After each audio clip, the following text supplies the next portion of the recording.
विद्यालय सरकार से पैसा मांगे?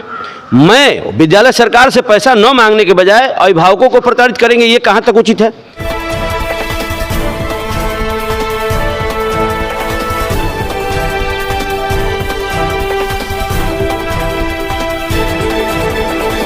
पढ़ेगा भारत तभी तो बढ़ेगा भारत।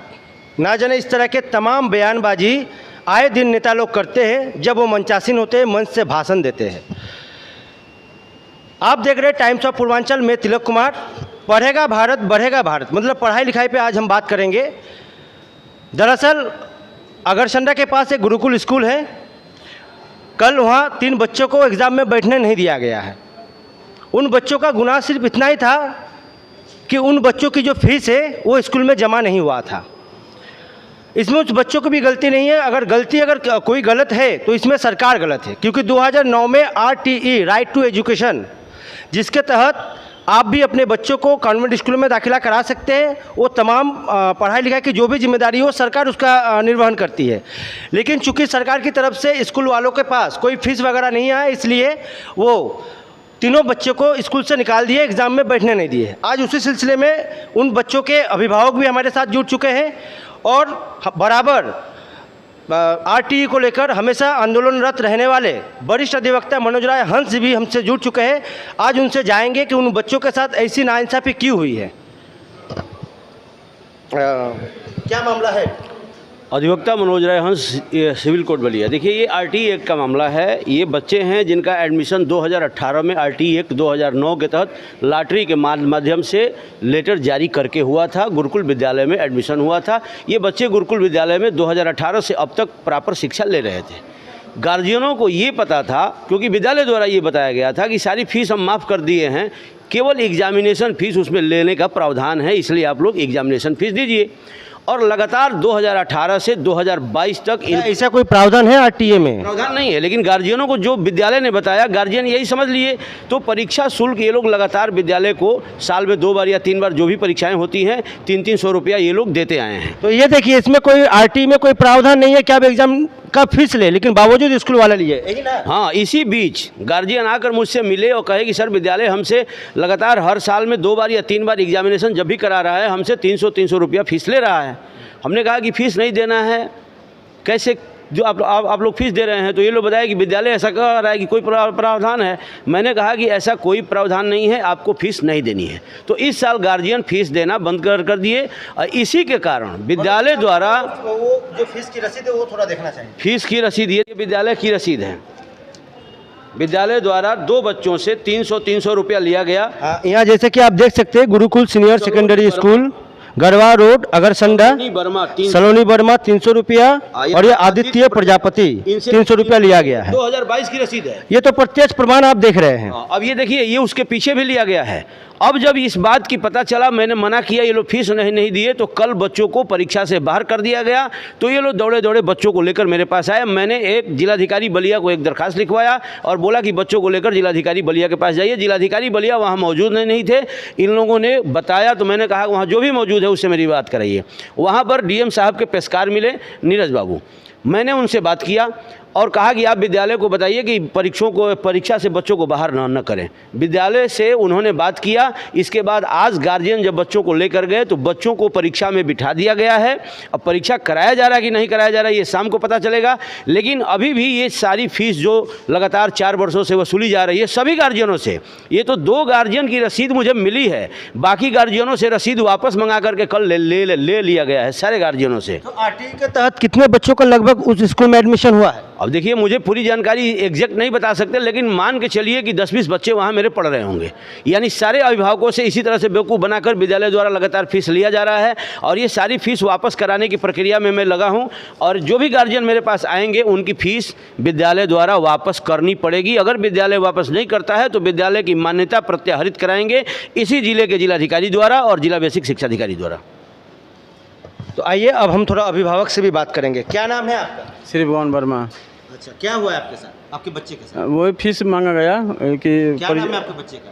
सलोनी वर्मा। सलोनी वर्मा। नतनी है मेरी। अच्छा। तो कल जैसे कि वकील साहब बता रहे थे कि कल आपके बच्चे को एग्जाम में बैठाने, हाँ, बाहर फील्ड में बैठा दिया गया था। हाँ, हाँ। तो आपने कभी इसका विरोध नहीं किया कि भाई इसमें नियम नहीं है? विरोध किया गया, वहाँ पर कोई सुनवाई नहीं हुई। तब वकील साहब के बात किए हम, तब वकील साहब बुलाए कि लेकर के आइए यहाँ पर अपने बच्चों को, तो हम लोग लेकर बच्चे को चले अच्छा, गए। आपके बच्चे के साथ भी ऐसा ही हुआ है? जी, मैं मनोज कुमार प्रजापति अगरसंडा से ही हूँ। मेरा बच्चा आदित्य प्रजापति उसी स्कूल में आरटीई के तहत ही पढ़ता है और पिछले लगभग एक क्लास से ही पढ़ता है, 5 साल से उसमें पढ़ रहा है।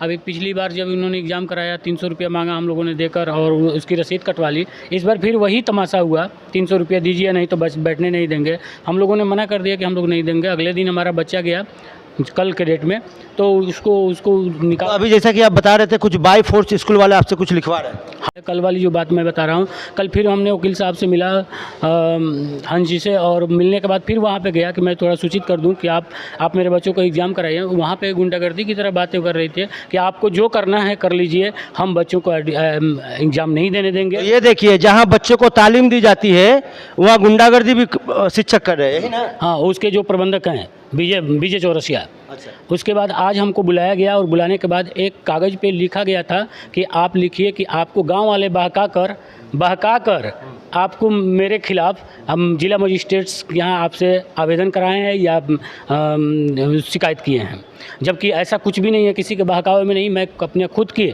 अपनी जिम्मेदारी और अपने अधिकार को प्राप्त करने के लिए मैंने जिला अधिकारी के साथ मैं अपनी बात को रखने गया कि मेरे बच्चों को जब आरटीआई में जब फ्री का एजुकेशन है तो मेरा फ़ीस क्यों लगे, मैं फ़ीस नहीं दूंगा, मेरे बच्चे का एडमिशन कराया जाए। लेकिन वहाँ पे इस तरह की कोई प्रक्रिया नहीं हुई। आज हमसे हस्ताक्षर करवाया जा रहा था कि आप लिख कर दीजिए कि आपका बच्चा निःशुल्क पढ़ता है, जबकि ये रसीद प्रूफ है कि उन्होंने 300 रुपया लिया है हमारे बच्चों से। आपका भाई साहब? मेरे बच्चे पढ़ता है।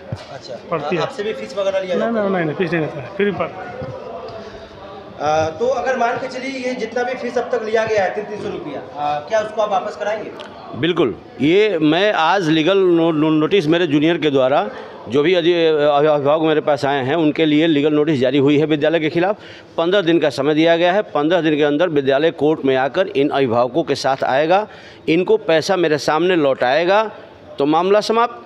अगर ऐसा नहीं होता है तो उसके खिलाफ न्यायालय में मुकदमा दर्ज कराया जाएगा और पैसा जब तक वापस नहीं करेगा ये मुकदमा चलेगा, उसको सज़ा कराया जाएगा। पैसा तो वापस हर हाल में करना पड़ेगा, नहीं तो इसमें हो सकता है कि कार्रवाई में उनकी विद्यालय की मान्यता भी रद्द हो जाए, उनके खिलाफ कार्रवाई होगी। तमाम चीज़ें हैं, तो पीछे नहीं हटेंगे, अभिभावक भी पीछे नहीं हटेंगे। बात पैसे की नहीं है, 300 रुपया देने में कोई हर्ज नहीं है किसी अभिभावक को, लेकिन लेने का तरीका विद्यालय के पास होना चाहिए। अगर जिस बच्चे से ये पैसा लेकर पढ़ाते हैं, क्या किसी बच्चे को कभी 1 रुपया फीस कम किए हों? अगर कम नहीं किए हैं तो आज अभिभावक के पास अगर आरटीई एक्ट 2009 जैसा हथियार मिला है जिसमें 1 रुपया नहीं देना है, तो हम क्यों पैसा दें? और मैं आरटीई एक्ट के सभी बच्चों को गोद ले रखा हूं। अगर कोई विद्यालय इन बच्चों के साथ छेड़छाड़ करेगा, इनके साथ कोई भी बदतमीजी करेगा, तो वो समझ ले मुझसे टकराना होगा उसको। तो मनोज जी, एक सवाल मैं आपसे और पूछना चाहूँगा, जैसे कि अक्सर विद्यालय के जो प्रबंधक है, जब भी ये मसला सामने आता है वो लोग ये कहते हैं कि भाई सरकार से हमको पैसा नहीं मिल रहा है तो हम कैसे पढ़ाएं? इस पर क्या? देखिए, सरकार पैसा नहीं दे रही है, ये बात उनकी सही है। 4 वर्षों से सरकार के विद्यालय सरकार से पैसा मांगे, मैं विद्यालय सरकार से पैसा न मांगने के बजाय अभिभावकों को प्रताड़ित करेंगे, ये कहाँ तक उचित है?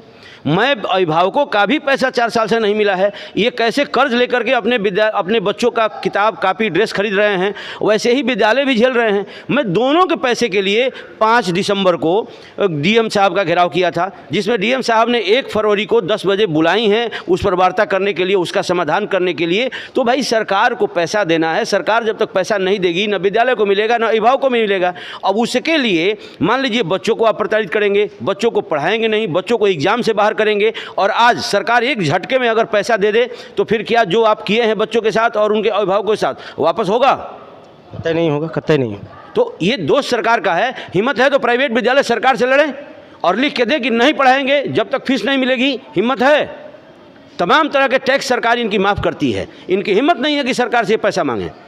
तो मेरे बच्चों के साथ खिलवाड़ बंद कर दें। पैसा आएगा तो मिल जाएगा, वो पैसा न हंस के खाते में जाएगा, न डीएम के खाते में जाएगा, न जिला बेसिक शिक्षा अधिकारी के खाते में जाएगा। वो पैसा सीधे ट्रेजरी से चलता है और बलिया के बीएसए ऑफिस के ट्रेजरी में आता है और उस ट्रेजरी के खाते से तमाम विद्यालयों के और तमाम अभिभावकों के खाते में वो चला जाता है। ऐसी व्यवस्था हमने पारदर्शी करा दिया है कि जिस पैसे की चोरी संभव ही नहीं है। तो ऐसे में पैसा नहीं आ रहा है, आप शासन से, प्रशासन से आप मांगिए, एक पत्र लिखिए, इतने साल से मुझे नहीं मिला है, ये तो समझ में आता है। बच्चों को आप निकालेंगे, परीक्षा में नहीं बैठने देंगे, दादागिरी है क्या? ये नहीं चलेगा। प्राइवेट विद्यालय जितना जल्दी हो, समझ लें, बच्चे जो गए विद्यालय में आरटीई के तहत, उनको उन्हीं बच्चों के साथ पढ़ाना है जो करोड़ों रुपया फीस देकर पढ़ते हैं, और उन्हीं के साथ बैठाना है, और उनकी पढ़ाई का टेस्ट भी होना है, उनको रिजल्ट भी देना है, ये तमाम कार्य करने हैं उनको। अगर ऐसा नहीं करेंगे तो उनका विद्यालय बंद होगा। तो अभी जैसे कि हर मुद्दों पे बेबाकी से अपने बात रखने वाले अधिवक्ता सनु गुप्ता जी भी जुड़ चुके हैं, मैं उनसे भी जानना चाहूँगा कि विद्यालय जो इस तरह का बच्चों के साथ हरकत किए हैं, ये कहाँ तक जायज़ है? ये आरटीई एक अपने आप में एक कानून है, इसके तहत जितने भी बच्चे का एडमिशन हो रहा है वो सही हो रहा है, पर कोई प्राइवेट विद्यालय इसको मानने के लिए तैयार नहीं है। अगर शासन प्राइवेट विद्यालय जैसे कि प्राथमिक उनका स्कूल चल रहा है, प्राइवेट स्कूल को भी वैसे ही करके चला देते तो बच्चे बढ़िया से पढ़ते हैं, पर प्राथमिक विद्यालय तो एकदम घास भूसा जैसे चल रही है, बस बच्चे को मिड डे मील खिला दें और उनका शोषण करें। वैसे ही प्राइवेट विद्यालय वाले वैसे ही काम कर रहे हैं। जिनका आया है तो बच्चे लोग सब पीछे बैठाते हैं और उनको पढ़ाई में बहुत अति करते हैं, तरह तरह के उनको परेशानियां झेलते हैं। अच्छा, आगे से अगर विद्यालय उन बच्चों को अगर परेशान करेंगे तो आपकी ओर से क्या करेंगे? उनके विरुद्ध संगत धाराओं में मुकदमा पंजीकृत कराएंगे।